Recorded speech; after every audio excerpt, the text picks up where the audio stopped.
This video is brought to you with support from my patrons on Patreon. Hey everybody, it's Jimmy from the DIY and Digital, and today we're talking 3D printing and model railroading and why I think it's changing the hobby for the better.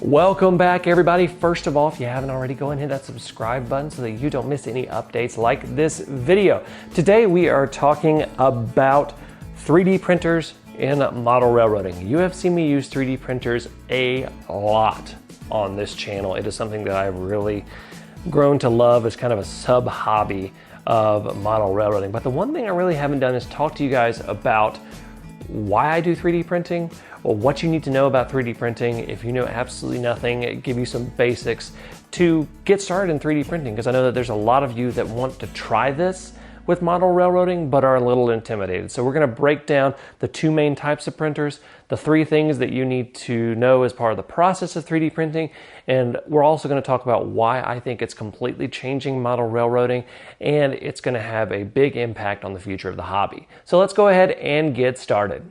So the first thing you need to know is that there are two main types of 3D printers. There are a few other slightly different varieties of 3D printers, but there's two main types. There is the filament printer, or FDM printer, and there is the resin printer, and you have seen me use both of these types on my channel. Let's talk about the printer that you've probably seen the most of if you've been browsing on Amazon for them, and that is the filament printer, or FDM printer. Now, the way these work is that they have spools of plastic filament that come down and are heated to a temperature where that they can be oozed out in kind of a liquid state, and they use that to draw out and form the layers via a nozzle.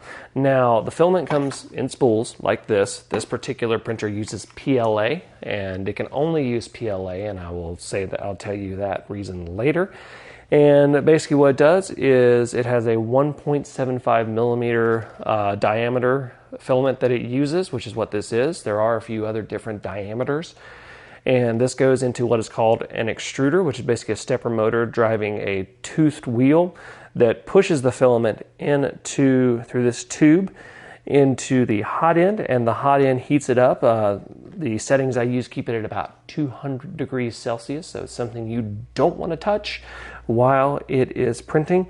And it goes down through a nozzle that has, in this case, a 0.4 millimeter opening, and it basically will draw out the layers one at a time, and then until the shape is complete. Now, the way it controls itself is it has four different motors. It has an X-axis motor, it has a Y-axis motor, and then it has a Z-axis motor, which raises this up and down. It also has an extruder motor right here. So of the two printers, this is the mechanically more complicated printer. Now, some of the perks of the FDM printer is they have gotten so ridiculously cheap now. I mean, unbelievably cheap. This one I actually picked up on sale for $140, if you can believe that. This is an Anycubic Mega Zero. It's been performing very, very well, and it's got a nice large build surface, which is another big perk of the FDM printers. You're going to have larger build volumes that you can make versus a resin printer. Resin printers are catching up, but they're not there yet. And I'm feeling these things are just going to keep on getting bigger and bigger and bigger. Some of the other perks is the post that you have to do to these is less stressful, if that makes sense. That'll make more sense when I talk about these. And it's going to be more akin to something that you would do as a scratch builder. There's sanding, there's filing, stuff like that. So that is some of the perks of having an FDM printer. The hot end does get hot, and I mean hot. I print these at about 200 degrees Celsius for PLA. There are materials that require higher print temperatures, and that is one reason why you have to be careful with these types of printers. There is a rare phenomenon called thermal runaway, where your sensor, your thermistor that is attached to the hot end cannot tell the hot end to stop heating, and it'll just keep heating and heating and heating, and in a rare occurrence it can actually cause a fire. So you don't want to leave these things unattended, especially if it's a lower end 3D printer, which may not have all the safety mechanisms that a higher end one does. So like for instance, I don't leave this running when I'm not here, and I don't leave this running when I am asleep at night. I've got a smoke detector up above it. So you just have to be careful with that. I want to go ahead and get that out of the way. Some of the drawbacks of an FDM printer are it's really harder to get detail that you can pull supports away from successfully in an FDM printer versus a resin printer, and that's just the nature of the beast, and that's one thing for model railroading that may push you a little bit more towards the resin if you're just going to buy one. A couple other things is that this is a very mechanically complicated printer compared to a resin printer, which only has one moving part. And of course, there is the heating issue that I spoke about earlier. But overall, if you're looking for a way to start into 3D printing that's not going to be too intimidating and is going to be really simple to start off with, an FDM printer is a way that I recommend to go. I started off with an FDM printer. There's FDM printed buildings on my layout. Just know that you're not going to get the detail out of an FDM printer that you will get out of a resin printer. Okay, let's talk about the resin 3D printer. The first thing you're going to notice is that it is a lot smaller than the FDM printer. Now this is an Elegoo Mars. I also have an Anycubic Photon back there. They're 6'1", half dozen the other. They even use the same LCD screen. The way that these work is basically they use UV curing resin that has a UV light below it that is projected through an LCD screen that has a little pattern that pops up that represents each layer. It cures for about anywhere between 5 and 10 seconds, typically about 8 seconds, and then the print bed raises up, lets resin come in, and goes back down and prints the next layer. And it just keeps going and going and going until it has the shape done. All right, so I've removed the acrylic cover, which is a UV protective cover because we do use UV resin, and you don't want any errant UV light to get into the vat by accident and be able to start causing curing issues. So some of the big perks of the resin 3D printer is it only has one moving part, and that is just one stepper motor and a Z-axis, and it just raises it up and down. The build plates typically come off very easily, and they're very easy to move around and take somewhere to be able to remove your model. And the other big thing is you can get crazy detail with these things. This is the detail machine. If you're getting a 3D printer to make details for your layouts, to make trash cans, road signs, those kind of things, don't get this. Get a resin printer. This is exactly what you need. If you're an N-scaler, I would probably also go for one of these as well because you can get a lot printed off of one of these in N-scale. HO scale, I would definitely maybe have one of each of these, and if you're O scale, I'd probably go with one of these and maybe one of these if you want to do details. So the big perks of these, simple mechanically, and it can get detail like crazy. Now let's talk about some of the drawbacks, because there are some drawbacks that want to give you some pause on this thing. So of course it says in the name, resin 3D printer. This thing uses resin, and everyone knows that resin is not fun to touch. You do not want to touch this resin or get it on you accidentally or anything like that. I have definitely had some skin breakouts from having resin accidentally touch my hands, and it's not fun. It is not fun whatsoever. That is one big drawback of a resin 3D printer. So you typically want to wear gloves, disposable gloves, nitrile gloves if you can find them right now. I've been using vinyl gloves, and that works really, really well. So the other big drawback is the build plate size. I'm going to take this back off and show you guys again. And this is a pretty standard build plate size. And you can just see it's not that big compared to this. This is less than, I could probably say you could probably get 4 of these build plates on the build plate right here of the FDM printer. Now they are coming out with larger build plates and build volumes. Bigger printers are coming out from both Elegoo and Anycubic, so you'll definitely want to be on the lookout for that, especially if you're an HO scaler. But this is the detail machine, this is the resin 3D printer, and this is the big build machine, the FDM printer. Both are great options for model railroading. Now, when we're talking about getting a model ready and getting a model through the process of being printed, there's a few things that you need to know. One is that you can't just take a model that you've made in Tinkercad like you've seen me do, or take one from a website like Thingiverse. You can't just take it and slap it on a flash drive or a micro SD card and pop in one of these, it's going to print. You have to use software that's called slicers.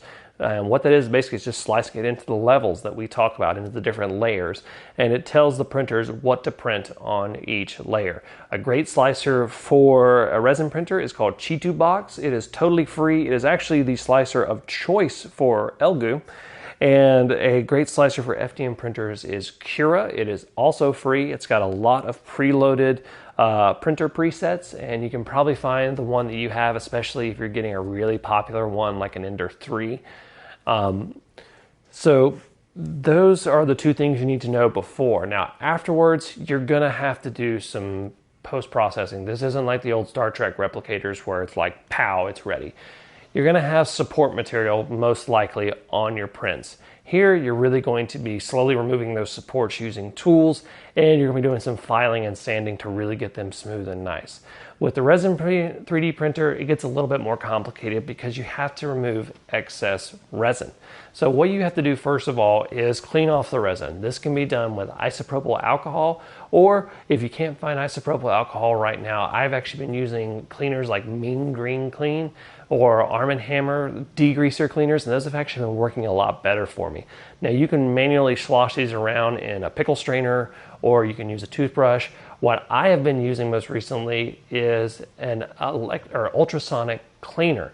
And what this does is basically uses ultrasonic sound waves to knock all of the excess resin off, and it works really, really well. I know that there are people that worry about the ultrasonic waves damaging their models. I have not experienced this yet, so I can't really speak to that. And then the next thing you'll need to do is dry it off, still wearing gloves. Let it sit, let it dry, and then you put it into a UV curing chamber, or you sit it out in the sun to let it cure. Now you can't let it cure for too long because resin can warp and shrink up a little bit if it's over cured, so you got to pay attention to that. But that's the post process for this. It is more complicated than doing an FDM printer. Now, let's talk about why 3D printing is growing so fast in the world of model railroading. 3D printing is something that is really changing the hobby fundamentally, and that is because it is allowing for a level of customization that has not been available before except to a select few who had the skills. I personally am terrible at straight up scratch building with styrene and materials like this, but I can design in a CAD software. So 3D printing has allowed me to custom design buildings for my layout and even begin to sell them on Etsy. Now, why is this so important? It's because there are only a certain number of buildings that are available from manufacturers. Manufacturers have done a great job at giving us a wide variety of time-tested model kits that can be built, kit bashed, and put in any way that we want on our layout. But there's only so many, and if you want to model a specific industry in a specific area doing a prototype railroad, and you can't find exactly what you want from a manufacturer, you're pretty much used to be limited to scratch building from styrene and kit bashing. Now you can get into some CAD software and custom design your parts and print them out and be able to have a fully customized industry on your layout. The other big thing that you can also do is print out loads and loads of details. Details sometimes can be hard to find, especially if you're looking for those exact details. And for me, it's a little bit harder to find modern details versus details in products from the 1930s, 40s, and 50s, the golden age of railroading, that is. So being able to design and print a lot of little detail parts in a resin printer, or if you have a larger scale, you can do them in an FDM printer. That's another thing that is really making it a lot easier to do model railroading. Now, another great thing about this is that this adds another sub-hobby into our hobby, which is known as the world's greatest hobby. So you have electrical work, you have carpentry, you've got art you got artistic work, you've got all sorts of things, and now you can add 3D printing into part of it.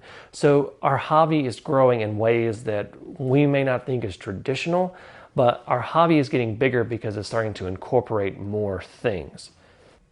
The last thing I want to talk about is what 3D printing is doing to the cost of model railroading. Now, before I get into this, I want to talk about what companies do and why sometimes their stuff costs a little bit more than we would like. The bottom line is these companies employ hundreds of people to design and manufacture these products. They also use industrial production methods, which are quite expensive, but extremely efficient if you're doing the scales of productions that they are doing. So that's one thing to understand about the way these companies work. And unless you have a lot of 3D printers, and I mean a lot, you are not going to be able to match the manufacturing power of an industrial setup. So that's part of the reason why these companies have to charge what they do, because they do have to pay all these employees and they do have to make a profit. Now, what 3D printing is good for is for the home hobbyists like me, so that they don't have to go out and spend a couple $100s on something that they don't want to spend their money on, such as little detailing parts and buying tons of them for your layout, especially if you have a larger layout, when you can just print them, buy a liter of resin for about 30 bucks and go ahead and make them. So that is where model railroading is really driving down the cost and the ability to make scenery and that kind of stuff. There are other things that it's doing, especially into custom things, but that's where it's really driving down the cost. And what that's allowing us to do is be able to save our money for things that we really want to buy for our model railroad, like new locomotives and things like that, and rolling stock. What I'm basically saying here is if I have $200 and I have a choice of spending it on a new locomotive or some scenery detailing materials, I'm going to want to buy the locomotive. And that's one thing that really opens up our hobby to people who don't have the budget to build these $10,000 basement empires. This is how you get into it, and this is how you do it affordably. You do it with a mix of 3D printing and buying off-the-shelf products. That is how the future of model railroading is starting to look. This video is brought to you with support from my patrons on Patreon. You can join my Patreon community for exclusive content. You can join for a monthly contribution of $1, $2, and the all-new $5 engineer level, which includes an exclusive digital model of the month that you can download and print yourself. A link to my Patreon page is in the description below. Well, thank you guys so much for watching. If you've been on the fence about buying a 3D printer from model railroading, I hope this video helps you in your decision.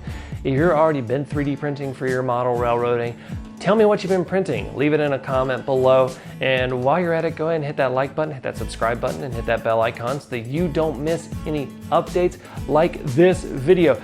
Until next time, I'm Jimmy from the DIY and Digital. Stay safe and happy railroading. The most common I can't say words that you'll be able to successfully remove supports from and stuff from a resin or from a if you're already a 3D printer, I hope that this there's a bird outside, very loud bird.